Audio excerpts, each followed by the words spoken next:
Right, so we are out today yet again with the Matrix cameras, and today I'm going all technical in that what I want to talk about is feeding. I mean, now is the perfect time of year. We're at what, middle of summer, and fish are finally starting to settle down and they're almost getting ready for winter, which is a horrible thing to say, but they are feeding. Definitely in particular carp, which is what I want to focus on today. And what I want to do is have a nice little tippy sort of video where I go through feeding the way I sort of see it. I mean, feeding at the right times, with the right reasons, with the right baits, and all the little tiny things that you're looking at to make sure that you're sort of not making mistakes and making them fish harder to catch.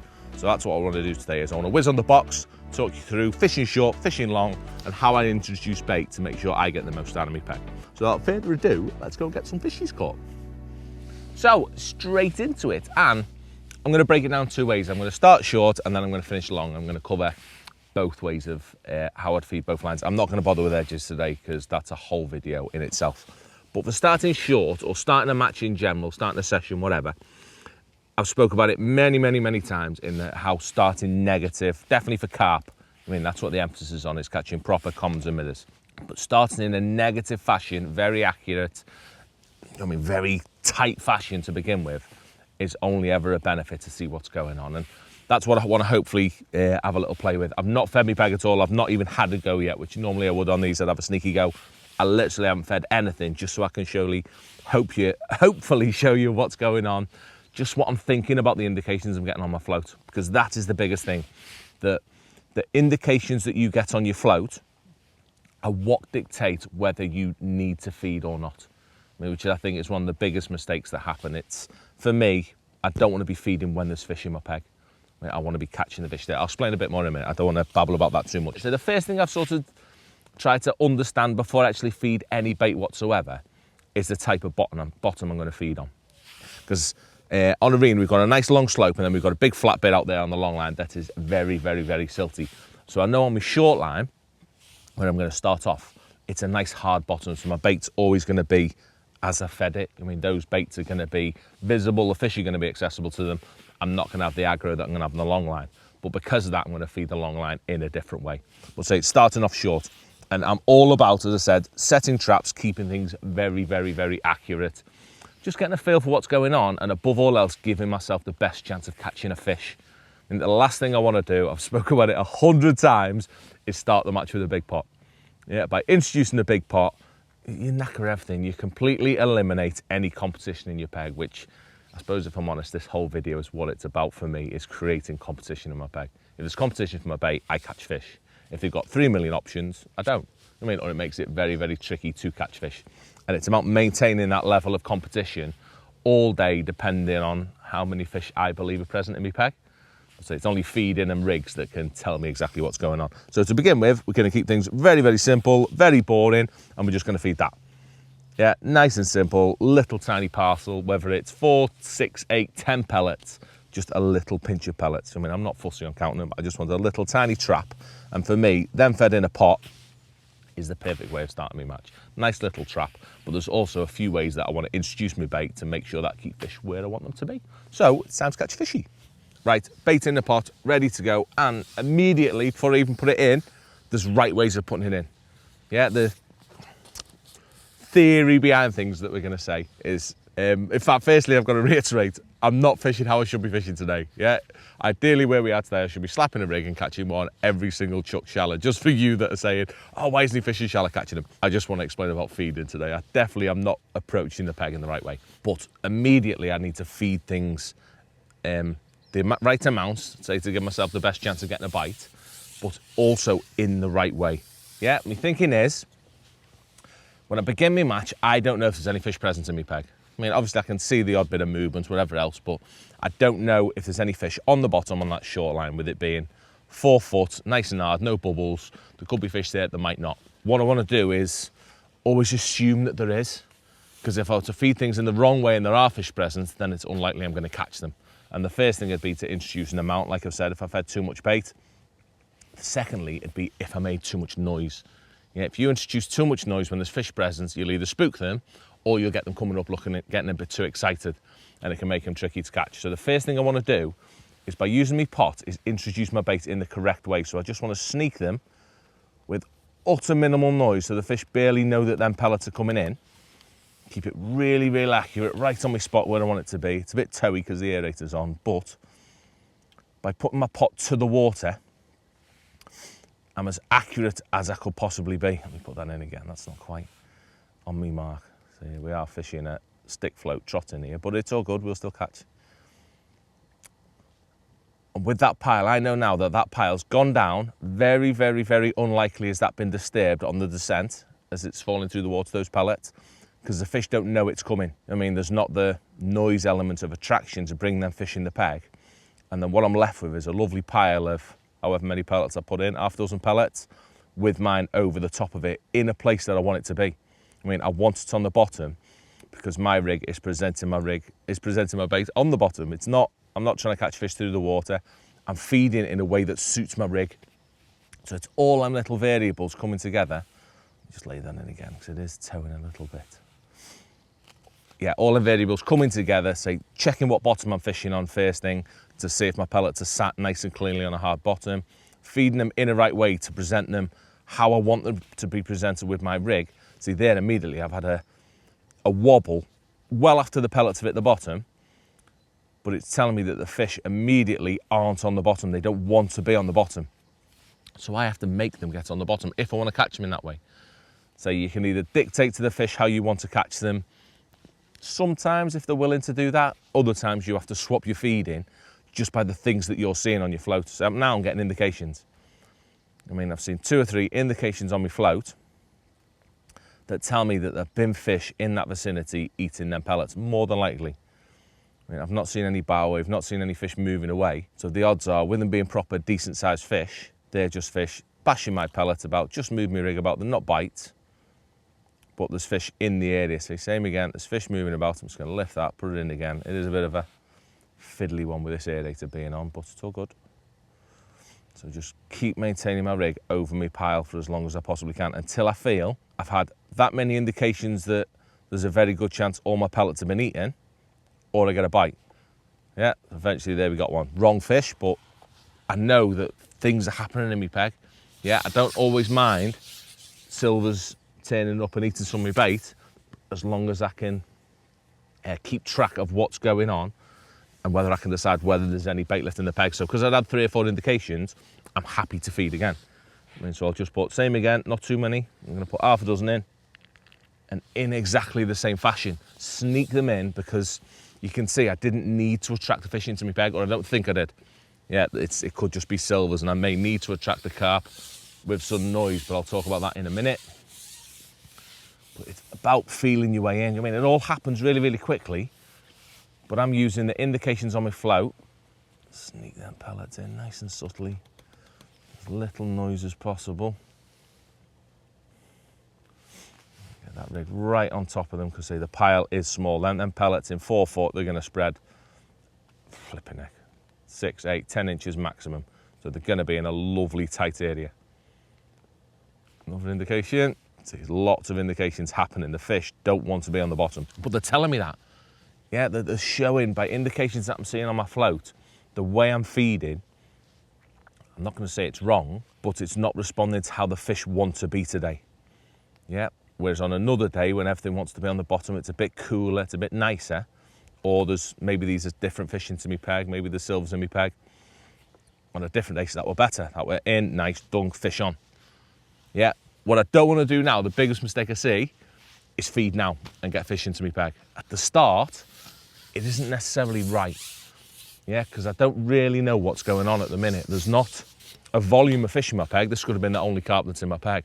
So the last thing I want to be doing is picking my hand up, picking some pellets with my hand, loose feeding them, making noise, immediately making them come up because of the noise, but also by feeding by hand too quick, I spread that bait around a lot more than it potentially needs to be at the start when I may only be after 1 or 2 fish. I mean, the start of your session is, there's often an easy one to be caught like there is now, but there's often not a volume of fish present on that short line. So the quicker you introduce an amount of bait and spread it all out, the less chance of you catching that 1 or 2 bonus fish that you would catch if you keep things nice and neat. Obviously things change massively towards the end of the session when there's a lot more fish feeding. But to begin with, say keeping it tight, keeping it very accurate, keeping minimal bait in your peg, it gives you the best chance possible to catch these massive, big, sexy bonus ones like him by feeding the utter minimum of bait to begin with. So I'm stacking the odds in my favour in every possible way I can. He's a nice proper one. We're not going to put many of them in. So, as it's going, beautiful, and it's probably what I'd carry on doing if I were fishing a match. However, I'm not. I'm talking to you lot. So what I want to do next is show you my next step for if I wasn't catching, if the fish weren't coming in. And all that involves is introducing the attraction of noise to me feeding. And I'm not increasing the amount or anything like that. I'm keeping it really nice and subtle. 5 or 6 pellets. But what I'm going to do now is just by dropping it in from what you're going to give me there, 2.5, 3 foot off the water. And it brings that lovely plop, plop, plop element into my peg that if there's no fish there, is hopefully going to draw fish in from a much wider area. Do you know what I mean? I can hear that from here. And what am I going to say there? 6 meters away. So it's very, very attractive to the fish. It's going to pull them right into my area if they're wanting to feed. However, if there were already fish in me peg, then it's going to make an absolute mess. I mean, it's going to draw them fish right up. They're going to get all scattered. They're going to be very, very hard to catch. In this case, though, they were lovely. There wasn't one there, and it's drawn one straight in, straight down to my bait, and I've caught one. Great, if that's the way they're wanting to feed.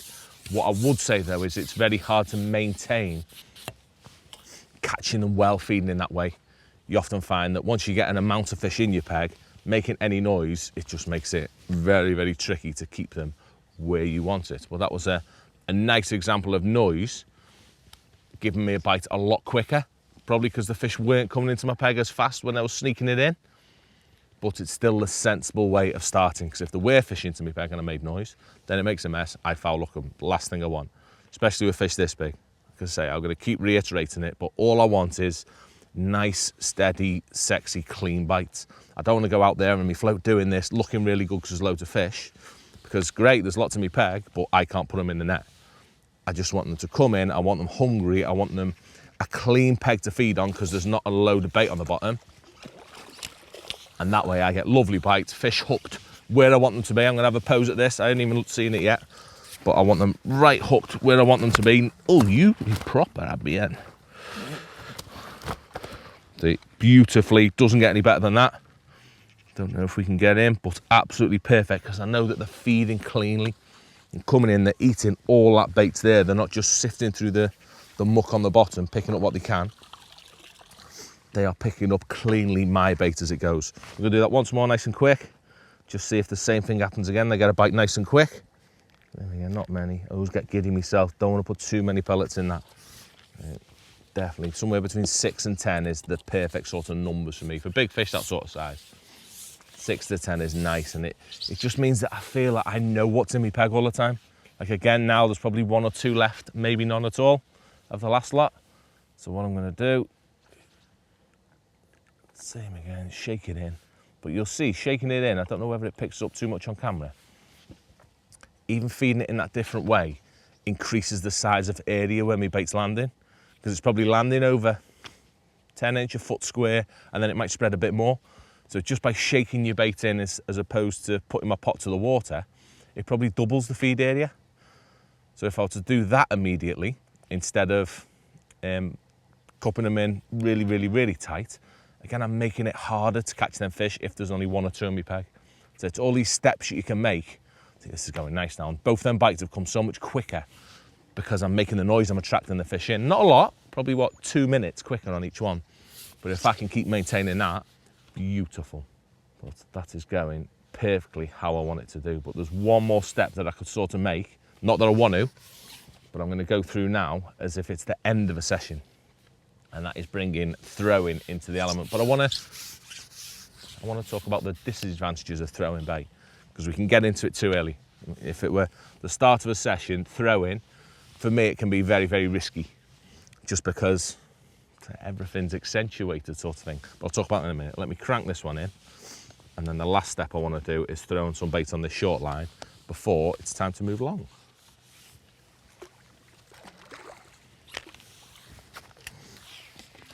So just quickly, I want a little in-depth look at the pots and using the correct pots, because definitely it makes a difference for pretty much how the pellets enter the water, which what I've just demonstrated is massive for whether you make that noise or not. And the pots I like are really, really simple. I like the small, the medium or the large ones with the plain lids, what we're going to call them, the rimmed lid we're going to call it. But my little sneaky tip is, if you're not a wobbly bob, that I can definitely be sometimes, getting them pellets to me peg, the ideal way of putting your pellets into the peg at first without making a noise is by getting rid of the rim altogether. And by using a pot without a rim, they just leave the pot nice and smoothly, as opposed to getting caught on the lid and you get that odd little plop, plop, plop, plop. That can often be enough to mess things a little bit up and get them fish right up in the air. So by using it without a lid, possibly the bigger pot just to get the pellets out there a little bit neater, maybe dunking your pellets as well, give them a little wet just to make them a little bit clingy. Using that can be even better for sneaking them pellets into your peg and making less chance of getting liners and bringing them fish off the bottom. So that'll be my little sneaky tip when it comes to cupping big pellets in with pots. Right, so that is 4 very lovely, well-behaved carp we caught, doing things in the right way that I'd want to do things at the start of a session. But obviously it's never always going to stay like that, and later on in the session we may need to be a little bit more aggressive, a bit livelier, feed quite a bit more bait. And that's also what I'm going to show now. Whether it'll be right or not, I don't know. But the next up is going to be throwing. And what you often find is you have your short spell, your spell short to begin your match. You catch a few fish, then you've got to leave it and hopefully build that peg up later on in the stages of the match. Start introducing some bait to get them feeding in a very different way. I mean, obviously today they're pleasure fishing, so they're a bit easier to catch. But during a match, you find that they can be quite scatty on that first little spell that you spend short. You get a little window of catching probably 3 or 4, just as we have. And then they just don't come in. So you find if you keep fishing it, you accumulate your bait, you're unlikely to catch one anyway. Later on, however, when they rock up on the short line, then they're much, much more likely to be really in feeding mode then, and there's going to be a lot more fish into your peg. So then, probably a couple would still come into it to begin with, but that's when throwing comes into it. And with throwing, there's 2 things that are vital, that is accuracy and timing of when you throw as well. I mean, throwing at the wrong time can be so detrimental, it can just cause you to miss bites, foul up fish, be a pain in the bum. But what I like to do myself is keep things nice and simple. Obviously, we've got to feed some bait when we first go in. So I'm going to mark it up where I want to go, throw it in nice and neat, keep it as tight as I can. But you can see even that with a good throw, I mean, I'll be well happy with that. The feed area again is massively increased. Yeah, I'm probably doubling, if not tripling the feed area that I can achieve with a pot. When I'm throwing, that gets massive. But later on in your session, you can allow for that because you've got so many more fish feeding. And you can actually use it to your advantage of fishing different areas of your peg because your fish aren't quite as condensed as they may be to begin with, which you need early on, as I've said, because you've only got 1 or 2 fish in your peg. Later on, where there may be 5, 6, 7, 10, 3 million in my case, in some of my pegs that I get, I can afford to have them over a wider area and pick them off different areas. And as long as I've plumbed up well and I know what's going on, I could pick one short of my bait, one to the left of my bait. You're not having to fish right in the middle of your bait all the time because those fish are slightly more spread, slightly happier, and all I've got to focus on is getting my rig in and keeping them on the bottom where I want them to be. So literally I can, now that I'm throwing, that were beautiful then. I know that wasn't that. In fact, I think that was on that snag that I was on before. But it was a nice proper bite. Let's get that bit of muck off. Same again, put rig in, set trap over the top. So bad throw, but yeah, even a bad throw's only a foot out, but that spreads them. You simply cannot achieve the same level of accuracy that you can with a pot. But what I want to do is I can use throwing to attract fish into my peg when nothing's there. So I'm not dictated to just having that pot only being able to feed when I come in, whiz in and out and feed.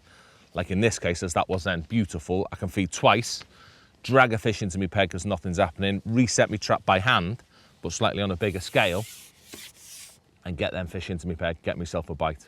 So again, what you'll see I'm not doing, but I may start really later on in the session, is feeding once I've caught a fish. I mean, I'm not the biggest fan of that, if I'm honest, when it comes to pellets and carp. What I'd rather do is have an understanding of what that pile's doing, rather than feed. Ooh, he's a big boy. Is he coming? Is rather than feed over my spot now, that may not be as accurate because I've got nothing, no guide there, I've got no rig in the water. I'd probably rather wait till I got in, maybe just before I shipped out, maybe feed again, or maybe even wait till I feed out and then feed, just so I can see at first what response it's having. I mean, I don't know if I feed while I'm playing this fish, and maybe I feed 10 pellets, I go back in, and feed 10 pellets again, if that first lot weren't eating, all of a sudden I'm 20 to 1 chance of getting a fish. I don't want that. I want to understand by movements of my rig when I need to feed. I mean, my rig tells me absolutely everything of whether that bait's being eaten or not. And when they're fish of this size, they're very tricky for them to give themselves away. You always know whether they're present in your peg or not, just through indications or whatever else. Obviously, these ain't little boys. Because I'm feeding over such a tight area that even by hand, it's nigh and impossible for these lads to not give themselves away at being in the peg, clearing me out. Let me land this one, and then we're going to have one more go on that short line. Same again, just throwing, and as I'm going to say, I'm not going to feed until I go in. Just hopefully demonstrate how it keeps it nice and well behaved. Lovely.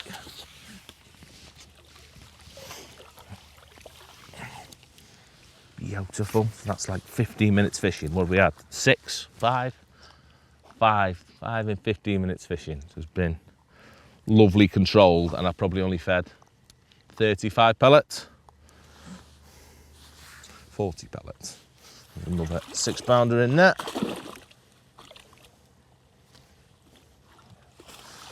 And one last time before I move on to that long line.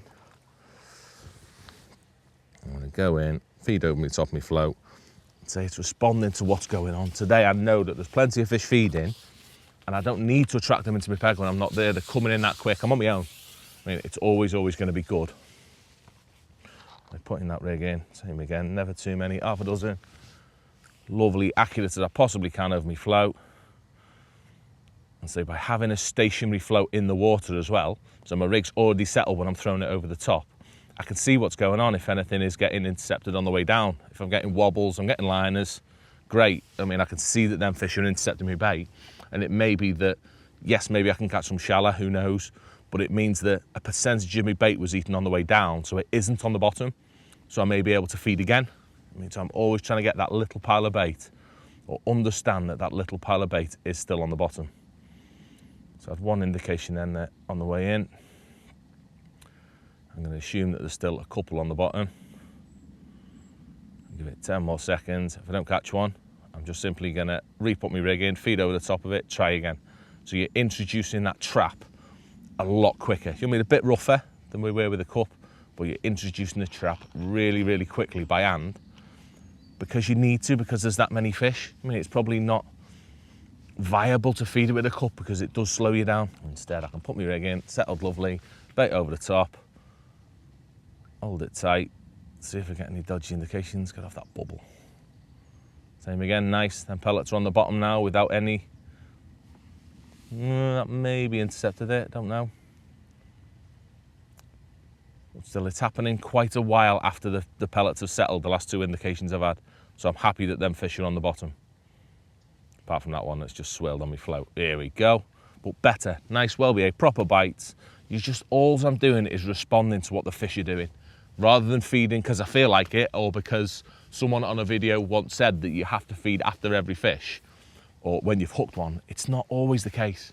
I mean, you need to read what them fish are doing and respond to it.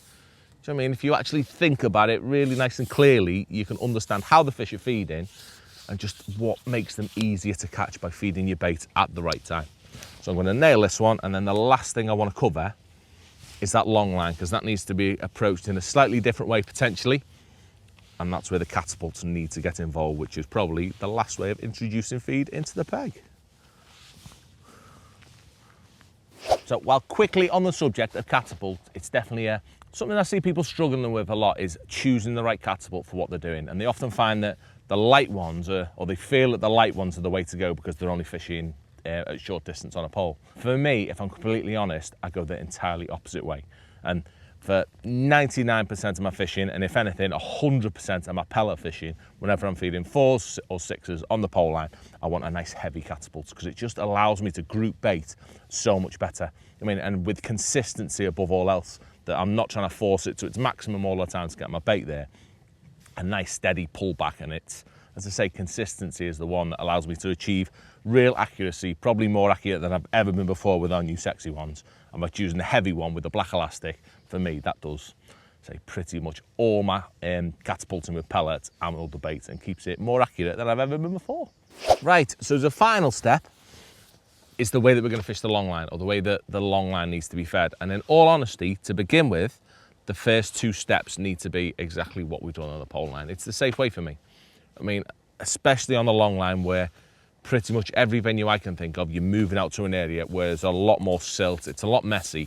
The last thing I want there to be is an accumulation of bait out there on the bottom and a bubbly, fizzy, messy cauldron to go to before I've even fished it.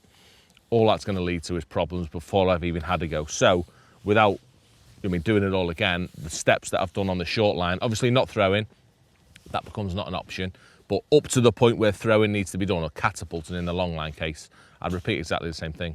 I mean, I'd sneak me bait in with a pot to begin with, then I'd shake it in a little bit, try and keep things really, really tight.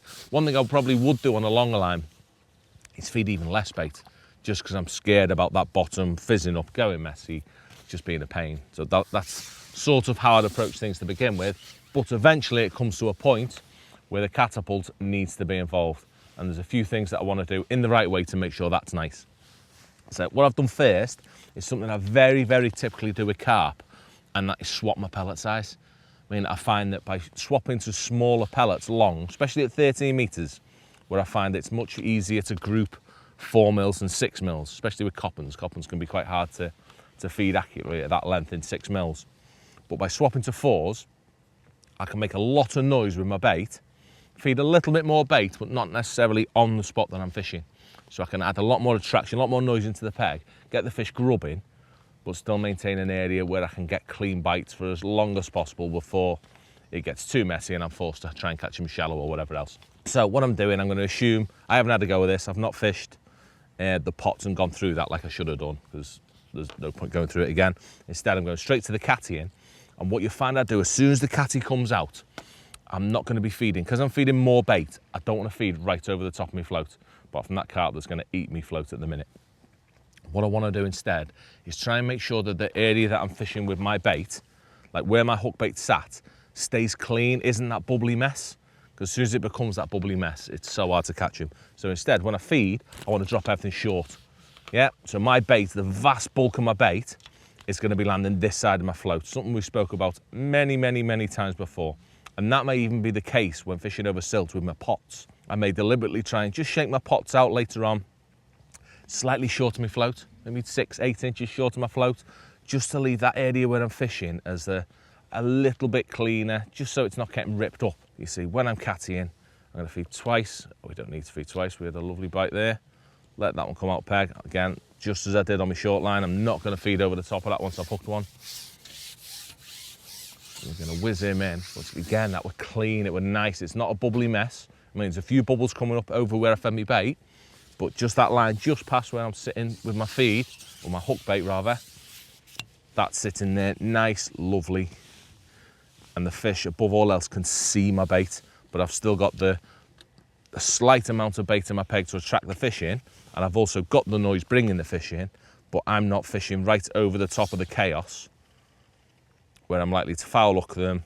It'd just be messy. The same things that I keep saying all the time. Why don't all the fish behave like this today? They all come in beautifully well, and then you get them in here and they want to pull your flipping arm off. Every single one today's behaved in that same way. And that one fell off.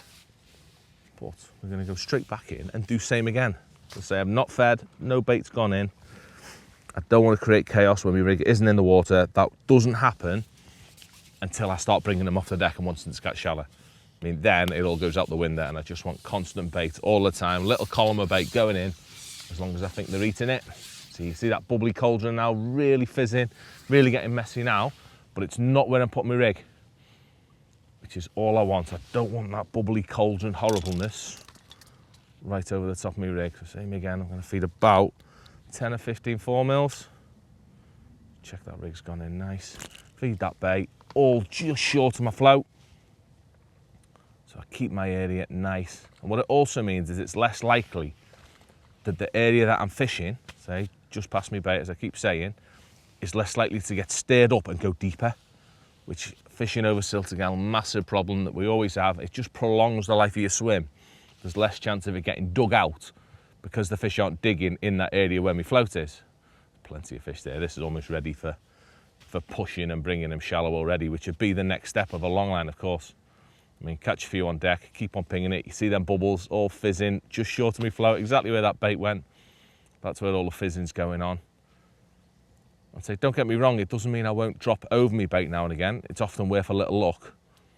But for that nice, controlled, lovely bite, hooking fish in the mouth, which is what I'm after, keeping away from the bubbly messes, for me, it's paramount. We've all had it before, fishing over silt. It is very, very, very tricky to hook them fish in the mouth. What I actually think's happening now is that the fish are coming off the bottom and they want to be off the bottom out there. I've got quite a bit more water out there. I've got another foot of water. See, I'm just pricking that one. It's not going quite right. And my next step, again, just by seeing what the fish are doing. I've not gone on that line because they're visible everywhere and gone, I'm fishing shallow. I could still feel my way in. If I'd fished the pots, I'd have probably caught 3 or 4 on, just sneaking a bait in, maybe 1 or 2. Then I'd have shook in, then I'd have caught a couple more. It's all that building it up until there's no going back. And you have to feed in a different way to make different things happen. Saying, as the fish increase in numbers in your peg and potentially feed a bit better as the day goes on, it all ties into the different ways of feeding, being a bit more aggressive as the day goes by, and ultimately getting to the point on this long line potentially where I'm pinging lots of bait in and fishing shallow. That could happen on the best days, or on that short line, just as we did. We end up throwing it by hand and catching a load that way. So it's a lovely way of skipping about, responding to what the fish are doing. I mean, it happens really quick today. Obviously, we're just being pleasure fishing. But both lines have been a lovely demonstrator of feeding in the wrong way, or feeding in the right way to get bites, and how quickly feeding in the wrong way can be detrimental to your peg. So what I'm forced to do now, 100%, it is time to get shallow rig out, just because, I mean, they're telling me to. I mean, I'm getting indications through not feeding, so it's a no-brainer that all them fish want to do is be up in the water out there. So by reducing my bait right down now, I'm just going to start feeding 5 or 6, but still always short. We've got one in the end there, nice. And my next step is to bring them up, get a competing shallow, and ultimately empty it and win the match in the ideal world. So hopefully that's been a nice technical sort of one, just thinking a little bit more about how that bait's going into the peg, in what quantities, where and when you feed it. I mean, it's massive. It's what fishing's all about, and ultimately tying that in with different presentation with rigs that, again, that's a whole nother video for another day. It just leads to putting them few more fish in the net, less fish foul hooked, and less hair getting pulled out because them fish are not behaving as you want them to do. I mean, problems are created because we do things in the wrong way many, many, many occasions. Just by thinking about your feed a bit more, hopefully it'll make fishing a little less stressful and put more of these beautiful bad boys in the net.